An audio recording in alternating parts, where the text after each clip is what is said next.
What's up, guys? LQ here with the LQ Review. Thank you so much for joining me here at my YouTube channel. This is where we talk about all the geeky, nerdy stuff that we love to talk about. Movies, video games, comic books, TV shows, and right now I'd like to give you guys my review of the new HBO Max original movie, Locked Down. Now, this is a movie that is about the coronavirus pandemic, filmed during the coronavirus pandemic, and released during the coronavirus pandemic, and that is probably why it was so bad. The timing. So this movie has Anne Hathaway. She is I think she worked in insurance. It was either insurance or finance or something like that. But she is a, up and comer in the business world, and she's actually not just an up and comer, but she's also actually attained a great deal of respect in her field. And let me go here to the IMDb page, and she is locked down during the coronavirus, so she's working remote, and I'm already tired of the Zoom shtick, and I've only seen it done in a couple movies now, where they have a lot of scenes that are done in Zoom or Google Hangouts or whatever it might be, Google Meet. And I'm already tired of it. All right, but she's locked down with Chiwetel Ejiofor, her husband or boyfriend. I don't know if they ever really made that clear. Maybe I was just too bored to really pick up on what the relationship was. But he plays Paxton, and Anne Hathaway plays Linda, and they are estranged. They're living in London, and they're estranged, and they are going to either get a divorce or just separate, but they're going to leave each other once the coronavirus is over.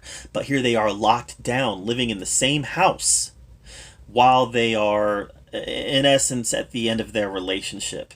And that is where a lot of the focus of this movie is. It's on how they are personally handling the end of their relationship during a lockdown.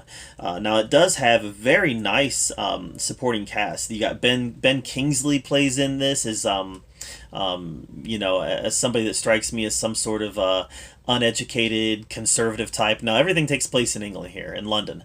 I think it's London. But he strikes me as some sort of like an uneducated conservative type. He brings some comic relief to the movie. Not that I'm saying conservatives are uneducated. I lean conservative on a lot of things. I lean liberal on a lot of things. So that's not what I'm saying, but that's what they were going for. Ben Stiller had a supporting role in here as one of her colleagues, as one of Anne Hathaway's colleagues. So there was definitely a lot of good, well-known actors who were taking place, who were featured in this. Dule Hill from Psych, he had a supporting role in this as well.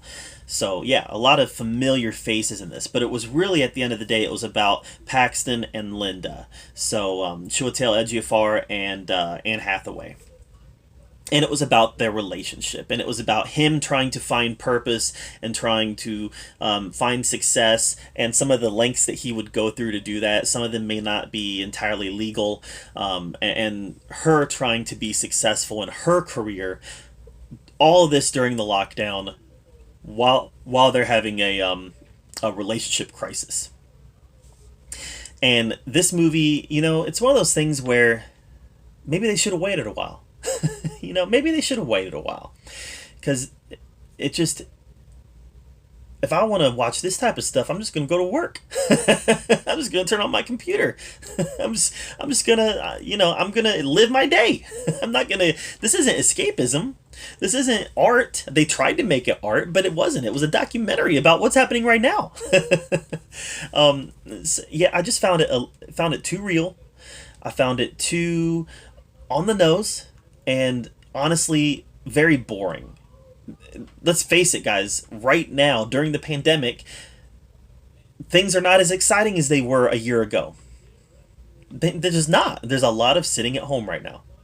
A lot of working remotely, everything's closed, there's a lot of home time right now, and it's just not as exciting as it was a year ago. It's hard to believe we've been in this for almost a year now, by the way.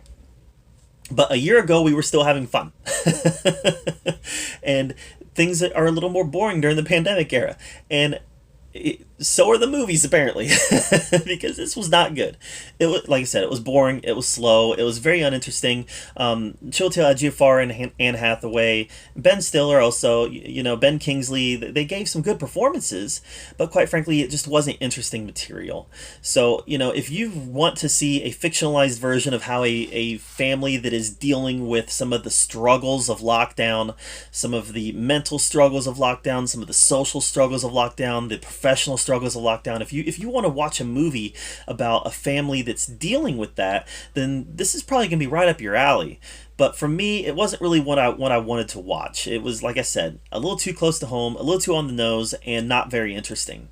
All three of those: too close to home, too on the nose, and not interesting. I could have done close to home and too on the nose if it were interesting, but it wasn't interesting. It was boring, it was dull, and the characters were boring and the characters were dull.